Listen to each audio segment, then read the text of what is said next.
प्रयागराज की राजनीति में साल 2005 को एक अमिट और रक्तरंजित मोड़ के रूप में याद किया जाता है। ये वह वर्ष था जिसने न केवल तत्कालीन सत्ता समीकरणों को पूरी तरह बदल दिया, बल्कि आने वाले 1.5 दशकों तक कई खूनी वारदातों और आपराधिक प्रतिशोध के एक लंबे चक्र की नींव भी रख दी थी।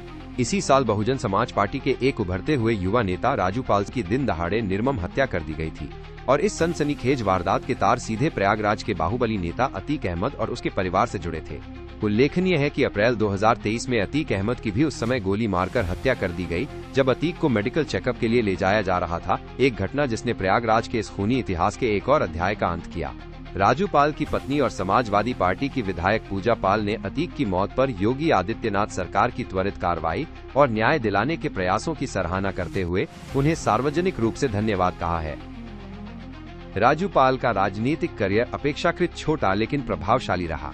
साल 2002 में पहली बार प्रयागराज पश्चिम विधानसभा सीट से अतीक अहमद के खिलाफ चुनाव लड़ा, जो उस समय इस सीट पर एक अदम्य शक्ति के तौर पर स्थापित था। हालांकि उस चुनाव में राजू पाल को हार का सामना करना पड़ा, लेकिन राजू पाल ने एक बाहुबली को चुनौती देकर अपनी पहचान बनाई। अतीक अहमद का इस सीट पर 1989 से दबदबा था और इसे उनका अभेद्य राजनीतिक किला माना जाता था। साल 2004 में अतीक अहमद लोकसभा चुनाव जीतकर फूलपुर सीट से सांसद बना। अतीक के सांसद बनने के बाद प्रयागराज पश्चिम विधानसभा सीट खाली हो गई और अतीक ने इसे अपने छोटे भाई खालिद अजीम उर्फ अशरफ के लिए छोड़ दिया। इस उपचुनाव में अतीक के प्रभाव को चुनौती देने के लिए बहुजन समाज पार्टी की सुप्रीमो मायावती ने एक साहसिक दांव खेला। उन्होंने अतीक के कट्टर विरोधी राजू पाल को अपना उम्मीदवार बनाया। नतीजा चौंकाने वाला और सियासी गलियारों में भूचाल लाने वाला रहा था। राजू पाल ने अतीक के भाई खालिद अजीम को मात्र 4818 वोटों के मामूली अंतर से हराकर अतीक परिवार के इस दशकों पुराने गढ़ में सेंध लगा दी। ये हार अतीक परिवार के लिए एक बड़ी चोट थी, जिसने न केवल उनके राजनीतिक वर्चस्व को चुनौती दी, बल्कि उनके सम्मान और नियंत्रण पर भी सवाल खड़े कर दिए थे। ये जीत राजू पाल के राजनीतिक कद को रातों रात कई गुना बढ़ा गई थी। राजू पाल के राजनीतिक उदय ने उनके दुश्मनों को बेचैन कर दिया था। चुनाव जीतने के बाद भी राजू पाल पर 2 बार जानलेवा हमला हो चुका था, जो इस बात का संकेत था कि उनकी जान को खतरा है।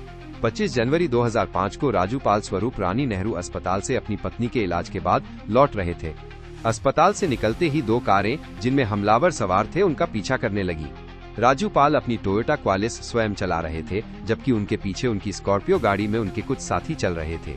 रास्ते में उन्होंने अपने समर्थक सादिक की बहन रुखसाना को भी लिफ्ट दी थी। जैसे ही राजू पाल का काफिला शहर के व्यस्त सुलैम सराय नेहरू पार्क इलाके के पास पहुंचा, हमलावरों की एक मारुति वैन ने उनकी गाड़ी को अचानक रोक दिया। इसके बाद लगभग 25 शार्प शूटरों का दल, जो अत्याधुनिक हथियारों जैसे AK-47 राइफलें से लैस था, ने राजू पाल की गाड़ी पर अंधाधुंध और ताबड़तोड़ फायरिंग शुरू कर दी। पूरे इलाके में गोलियों की गूंज से थर्रा उठा और दिन दहाड़े हुए इस हत्याकांड ने पूरे शहर को स्तब्ध कर दिया। इस भीषण हमले में राजू पाल, उसके साथी संदीप यादव और देवीलाल मौके पर ही मारे गए। रुखसाना और अन्य साथी गंभीर रूप से घायल हुए। राजू पाल की नृशंस हत्या के तत्काल बाद राजू पाल की पत्नी पूजा पाल ने अतीक अहमद, उसके भाई मोहम्मद अशरफ और गिरोह के 9 अन्य सदस्यों, जिनमें फरहान आबिद, रंजीत पाल और गुफरान शामिल थे, के खिलाफ भारतीय दंड संहिता की गंभीर धाराओं के तहत हत्या का मामला दर्ज कराया।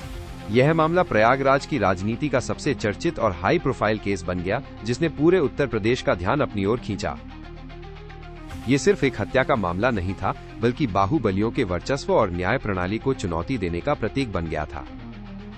राजू पाल की मौत के बाद रिक्त हुई प्रयागराज पश्चिम सीट पर हुए उपचुनाव में अतीक के भाई खालिद अजीम ने जीत दर्ज कर सीट वापस हासिल कर ली थी। इस उपचुनाव में मायावती ने राजू पाल की विधवा पूजा पाल को टिकट दिया था, लेकिन वो हार गईं। हालांकि पूजा पाल ने हार नहीं मानी और अपने पति की विरासत को आगे बढ़ाने का संकल्प लिया। साल 2007 के विधानसभा चुनावों में उन्होंने उसी सीट से जीत हासिल की और विधानसभा पहुंची। इसके बाद 2012 के चुनाव में भी उन्होंने जीत दर्ज की और एक महत्वपूर्ण उपलब्धि हासिल करते हुए सीधे अतीक अहमद को हराया, जो उस समय इस सीट से चुनाव लड़ रहे थे। ये एक तरह से बैलेट बॉक्स के जरिए लिया गया बदला था। साल 2017 में वो भाजपा के सिद्धार्थ नाथ सिंह से हार गई, लेकिन उनकी राजनीतिक यात्रा जारी रही और 2022 में वो समाजवादी पार्टी के टिकट पर चायल सीट से चुनाव जीतकर फिर से विधानसभा पहुंची। राजू पाल हत्याकांड का सिलसिला साल 2023 में एक और भयावह मोड़ पर पहुंच गया, जब इस कांड के मुख्य गवाह उमेश पाल की दिन दहाड़े हत्या कर दी गई। इस वारदात ने राजू पाल हत्याकांड को फिर से चर्चा के केंद्र में ला दिया। उमेश पाल की हत्या ने इस पूरे खूनी इतिहास के प्रतिशोध के चक्र को फिर से गति दी, जिसके परिणाम स्वरूप बाद में अतीक अहमद और उनके भाई अशरफ की भी हत्या हुई। ये दर्शाता है कि प्रयागराज की राजनीति में व्यक्तिगत दुश्मनी और आपराधिक प्रतिशोध की जड़ें कितनी गहरी हैं।